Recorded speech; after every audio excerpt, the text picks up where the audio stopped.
शहर से दूर पहाड़ियों के बीच नरघटपुर नाम का एक गांव था। ये गांव शांत था, लेकिन उसकी एक चीज़ पूरे इलाके में मशहूर थी।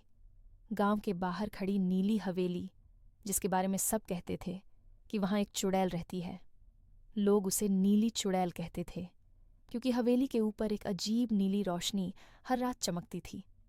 गांव वाले रात होने से पहले अपने दरवाजे बंद कर देते थे, और बच्चे तो उस हवेली की तरफ देखना भी पसंद नहीं करते थे। लेकिन गांव की एक लड़की थी, आरुषि, जो बाकी बच्चों जैसी नहीं थी। वह बहादुर थी, जिज्ञासु थी और सच जानना चाहती थी। पहली रात नीली हवेली में अजीब आवाज़ें। एक शाम आरुषि अपने दोस्त विराज के साथ खेत से घर लौट रही थी। अचानक हवेली की तरफ से एक मीठी लेकिन रहस्यमयी आवाज़ आई। जा, कोई है क्या? विराज डर गया और बोला, चल भाग, ये नीली चुड़ैल की आवाज़ है। पर आरुषि रुक गई। आवाज़ डरावनी नहीं थी, उसमें उदासी थी, जैसे कोई मदद मांग रहा हो। मैं कल रात जाकर देखूंगी, आरुषि ने तय किया। विराज की आंखें फटी रह गईं। तू पागल है क्या?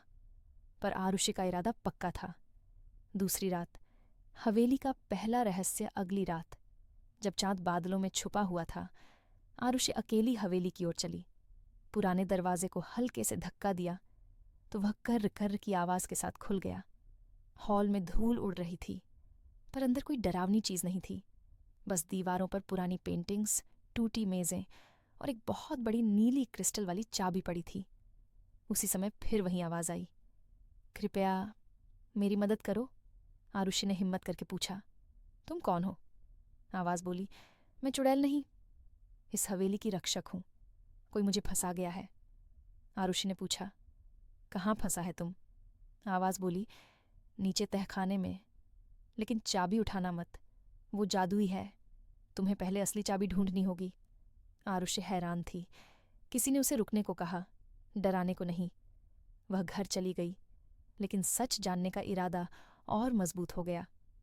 तीसरी रात, असली चाबी की तलाश। अगली रात विराज भी साथ जाने को तैयार हो गया। दोनों हवेली पहुंचे और पेंटिंग्स को ध्यान से देखने लगे। एक पेंटिंग में एक लड़की दिखाई दे रही थी।